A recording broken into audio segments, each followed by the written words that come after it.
You never know what those guys are going to say back there for the next. They're going to be in there heckling me. This is Inside Look. I'm Jeff Lyons, joined by my longtime friend, co-worker, meteorologist Byron Douglas. How you doing, Byron? Good, Jeff. Well, we've been working together well over 30 years. We've got 80 years of combined experience here for whatever that's a worth. lot of math for this time of the day. And of course, we've been seeing each other a lot with this winter storm. Yeah, we have. And just for context for our listeners, we are on the backside of the big winter storm of January 24th and 25th. And so I've been talking to all of our weather folks. Arden got the first crack, and then Michael, and I saved you to kind of sum it all up here. I wanted to talk a little bit about, how when we have a big event like this, how it affects your personal life, which there isn't much of one when we're dealing with a storm. So first off, when do you sleep? Because you were on social media like the whole time for this winter storm. Well, I love working these events, and I'm glad everyone is safe as opposed to a tornado outbreak. And I grew up with snow in Lake Michigan, so I do love the snow. I don't really advertise that a lot on the TV side. So if we have a storm over the weekend, but this is one of the largest ones since 2004. But I just catch up on my sleep when I can. I'm up, of course, for the morning show. I get up about 1:45 on a typical day. And then on the weekends, I get up at 4 or 4:30. So, and my wife, Valerie, she likes to get up early, especially on the weekend. So usually that's our coffee time. So I like to be in bright and early. But we kind of knew on Monday, we had the alert day on the board. We had talked maybe the weekend leading up to it that we might have a challenging event. So and that's the wonderful thing about all the computer models. You have more of a lead time. And so it's virtually, you have all the models, but then you're really now casting hour by hour as the event unfolds. And you think about it, of course, we're old guys. We remember when there was a lot more chance and wondering, and you would often be surprised. There'd be a snow in the forecast, but a 12-inch snow might not show up, or at least the signal for it wasn't as clear. This one was pretty well advertised, and by and large, the models, I think, did a pretty good job way out, almost I think 6 they days did out. And considering you had a winter storm warning that was into 30 states, that's the largest one that I've seen. That really started in eastern stretches of Arizona. They kind of worked that back, but it went from New Mexico all the way up into New York and Vermont. Yeah, and I was trying to think of a comparable situation. Of course, you mentioned 2004, the December 22nd, 23rd, when we had the over 22 inches, depending on where you were in the tri-state, which is still the granddaddy of snowstorms. That one, too, was showing up, as oftentimes a big event will show up many days out. But I don't think we really had a grasp that it would be that intense, whereas this one pretty much met expectations, although a foot of snow is still a foot of snow. I mean, that's a lot for around here, very disruptive. Yeah, 12 and a half inches of snow, that is a lot. If we didn't pick up some of that sleet on Saturday night and then into Sunday, I think a lot of areas I don't know if you went back and looked, I thought we could have gotten 16, 17, 18 inches of snow. So that's why we gave quite a range of about 7 to 15, and we thought the over and under where everyone lived would be about 10 and a half. And so it was incredible in that deformation zone kind of set up where Henderson got 5 or 6 in Owensboro. It kind of was underwhelming or underperformed there. And then we had 12, and then areas north of Interstate 64 had over a foot. And then Louisville missed out on the big totals where they had 4 or 5, and then those big amounts were to the north. Yeah, and of course the sleet, freezing rain, that's what you don't want. We had that in Muhlenberg County. They're still trying to chip out, or we're trying to chip out the ice, at the time we recorded this. So kind of walk me through your days. Now, I saw you with your granddaughter Figgy on Facebook Live Friday night. Before Friday night, yeah. Does she enjoy that? Does she understand that Papa's I don't weatherman? do it very often, but we were having a lot of fun. She likes to help. We go to the library a lot, and she calls me Papa. She likes to help out. So that was the first time I put her on, and I take some pictures. She likes to help she likes to just bang on the computer keys. Well, don't we all? Yes. There was a lot of that going on. She's helping me out. I went to Purdue. We barely had computers. I think it was my senior year we got some computers in there. So when you head out to work, was your expectation, I'm not going to come home for a couple of days? I know we had hotel rooms booked for you and anybody that had to travel. You lived out Newburgh. Yeah, so I live in rural Warwick County, so I had to stay in a hotel Saturday and Sunday night. So I left Saturday afternoon to make sure, but it was challenging getting in on Sunday morning. That was the difficult challenge, and getting back to the hotel after working Sunday and then into work Monday. But I put the snow shovel in the car, and I was able to make it. And my backup plan, as I've said here, is always I've always lived close enough to whichever station I've been at. When I was in Terre Haute, I lived just a few blocks from WTHI, and of course here I live about a mile away, so I could theoretically walk here. Couple par fives away. Exactly. After And you did just that, right? Well, I had to walk up the hill, but getting through 8-9 inches of snow is challenging. I left all my clothes here, so all I would have to do is just walk if that were the case. And it didn't come to that, but there were some moments that I thought it would. You get anxious, normally, and this weekend we had it covered. So, in other words, somebody was always here. You wouldn't, if you didn't make it in or were late, then you at least somebody, one of us was on the air. But there are times when we don't have it set up that way, and then you're the guy that has to get in here. Does that give you any anxiety? Yeah, palpitations? I think it's to make sure all the equipment's working. But yes, we've had those tornado warnings where we go wall to wall at 1, 2 in the morning. And when you're in here ready for it, and you're kind of just, kind of spinning plates, if you will. But what's interesting about the snow on social media, I was just working, and I heard from folks at 2, 3 in the morning, you going to do an update? So I did. So I got to, then there was some folks that chimed in for those folks that are up early. So they're away from the TV. We have some infomercials running. So I was able to, and the nice thing is and you do this a lot, because you have your streaming shows. I was able to start a streaming in here at 6:30. So really taking our television station and bringing it to you via your phone. Yeah, and kind of neat. I like that too, because now you're reaching people not necessarily flop down on the couch in front of a TV set. I mean, they could be watching you wherever on their phone, as you said. It's really changed the game, I think, for us in being able to, be on that much.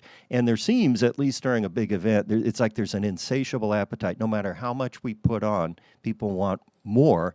And of course, behind the scenes, we're thinking, what more can we say? It's going to snow. There's going to be a foot. But I think we're here to reassure people, that we got our eye on it and everything. But it's a major impact because Atlanta, the airport there, all the cancellations, and then Chicago, which didn't get a lot of snow.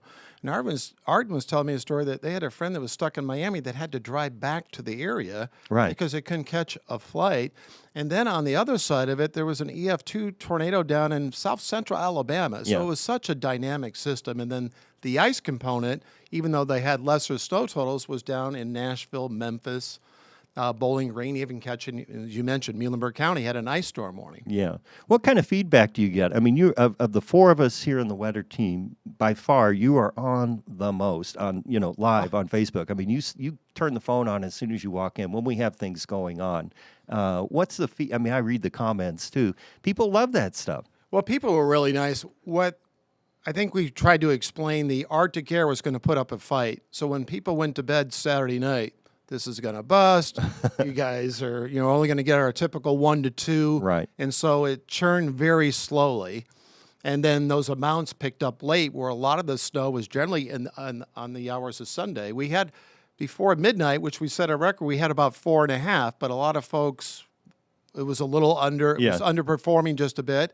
And then our totals during the day was at the low end of the range. We've said like 1 to 2 during the daylight hours. We had about an inch or so. But they've kind of gone quiet as of late. Yeah, radio silence. It did pick up late. So we talk so much about the modeling, and we don't show a lot of raw data a lot of times. But then after that, you're just nowcasting because we depend on those spotter reports tremendously to match up what's on the radar. Sure. They were a big help. Yeah, there's no way to know otherwise. Now, be honest, you get up and look out the window when there's snow on the way? I didn't sleep. I didn't sleep either. Like in the pre-dawn hours on Sunday, and I heard the sleet when I came in here Sunday. I go, this is going to underperform a bit, but then those rates picked up, and it did a little bit across western Kentucky. Not a lot of complaints. We only had 6-7 inches of snow. Yeah, and it's funny, it's all relative. We have, at the time of this recording, we have a little clipper system and some snow maybe tomorrow morning, up to an inch. And, normally that would be like, all hands on deck, red alert. And it's like barely a mention. It's a footnote, oh, yeah, okay, well, whatever. We can deal with the snow. I found that people, everybody wants snow, it seems, or many want snow, but then as soon as we get it, they want it out of here, like yesterday. You know what? And that's normally what happens. Well, sure. A lot of times we've had snow, and then our average high is in the 40s, and then we'll warm back up again. But I've tried to emphasize to viewers, pretend we live in Minneapolis or Fargo, because we haven't been above freezing. You mentioned, 7 or 8 Around days. 7 days as of this I recording. guess there's some benefits. It helps if you have allergies into the next year. So we'll see Right. how it works Okay. out. Yeah. Well, that was going to be my next question. So, first of all, did your gut tell you this was going to be a big snow? This previous one. Did you have a certain feeling? I was or worried no? about it on Monday. I was letting my family know we're going to have a cabin fever warning to make sure our blended letting folks know, and I let my lovely bride Valerie know that I might be gone for a stretch, and that this might be a gigantic snow. So Yeah. What's your gut telling you? Oh, before we get to spring, congratulations. You are the snow derby champion 2 years running here in the weather team. well, might be early yet because if we end up for 40 for the winter, but Well, it's like the Price is Right. If you have the closest number without going over, then you win. it's the inside straight, if you will. The three of us, Arden and Michael and I, all went on the low end because we're thinking La Nina, the typical pattern, doesn't favor snow. So who's your inside source? Who are you talking to? I actually, for full disclosure, I thought we'd have a 5 or 6 inch snow before Christmas on just some of the things I was looking at long range. So when that didn't hit, I thought then the snow totals would be underwhelming. Well, of course, we got the big snow in January. Yeah. So, but the trend is even through mid-February, we're going to be underneath the average. We don't have a big. So I always feel like about the third week in February, we're going to have a 75 for a high, Right. and then we'll shift gears. But this is the pattern that we're in. And then out west, I just checked areas in Arizona going to be in the 80s every day. Yeah. Well above average for that time of year. So. Well, what's your gut telling you on the severe weather season in the spring? You think it'll be early onset and a lot? I mean, we're coming off of 2 record-setting tornado seasons. Well, let's around here. hope for a tornado drought. But some of the guidance, even going out into the summer, we're going to be above normal. And then April, May, it's from the Climate Prediction Center. It's an outlook. Precipitation will be above normal. But Jeff, my goodness, we're just due to have a quiet season, and sometimes that's how it works. Yeah, well, and I mean, we've been here, a long time, and we've had those years where there wasn't much severe weather. 2012, when we didn't have any rain. Yeah, well, drought always helps too. And then we've also worked years where it seems like we were here every other night doing coverage for this, that, or the other. So yeah, I don't really have a feeling for the spring. I think coming off of 2, record-setting tornado years, we're probably due for a break. But I also thought coming off of that really severe winter last year, we were in for a break. So I guess I don't catch a break. I guess that's it just all not the comes cards down for me. to wind shear, but tornado climatology and severe weather climatology is growing. That the line has shifted a little farther east of the Mississippi River. Sure, tornado into our area. alley. And then over the years, they've been underreported before we had Doppler radar. But we just take it as a case by case basis. But I'm hoping for a quiet April 2nd because we've really been hammered the last. I two know the last so 2 April I'm hoping 2nds. for sunny and 75. So. Yeah. I got a kind of a one-off question here for you. So because of your weird hours where you're up, you get up at 1 and are here during the day, you get your hair cut at like 5 in the morning? I used to do that. Where do you find a stylist open at that hour?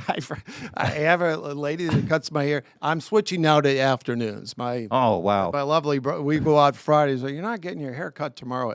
She doesn't quite say it that way. So it was. You're so really buttering up your wife on this podcast. Is something we need to know? Can we send her some flowers or something, or what? No, but my friend Patty's been cutting my hair for 30 years. So she opens up her shop at 5:30 in the morning, so I'm there. Yeah. And I'm up early anyway, so. So you I didn't say maintain. I wasn't quirky. So. Yeah, well, no, we know you're quirky. We've always said that. So you maintain your sleep schedule through the weekend then, where you're still getting up kind of in the middle of the night, or 3, 4. I mean, during the week we watch. On Friday we'll watch Dayline, and then we're kind of creatures of habit. But on the weekend I'll get up at 4:30. I think it's the best time of the day. I like to have my coffee, do my reading. So I do love, like Ben Franklin, I love the morning hours. Yeah. So that's why I've been on the morning shift. They haven't kicked me off yet. no one wants the gig. Right. So I have job security. Early to bed, early to rise, Exactly, right? It keeps you on the sunrise program. Well, yeah, and, the other thing about that earliness, I'll think, when we have something coming in, well, I'll get up early and I'll post something or I'll go on. Maybe Byron will sleep in. Never. I always get up. You've already had something up for 2 hours. I look like the real, like I'm slacking off around here. Your shift starts in the afternoon, but Right. you've been up early quite a bit. I mean, we've crossed paths many of time over the years. Yeah. Well, we've had quite a ride here, and of course, we're looking for. We're just getting started, Jeff. That sounds like a telethon line here. It's like we're going to get the tote board out. Byron, thanks so much for coming in. All you do here for the 14 First Alert Weather Team. It's great catching up with you. Yeah, it is great catching up. And again, congratulations. We have a trophy on order for your snow prediction. I went at the dollar Yeah, it's about an inch and a half tall. No, actually, our director 3D printed it. Caleb Freeland has a 3D printer, so he created it. As long as I beat Michael Fecka, that's because we do a lot of trash talking back and forth. Yeah, just a little. Guy from Phillies. Yeah, all right. Anyway, that's Inside Look this time around. If you'd like to listen to all of the Inside Looks, you can do that wherever you get your podcast. You can also watch on the 14 News YouTube channel. And don't forget, we have a companion podcast, What's the Trend, with Aaron Weeks and Casey Mason. That runs every Friday. With Byron Douglas, I'm Jeff Lyons. Thanks for joining.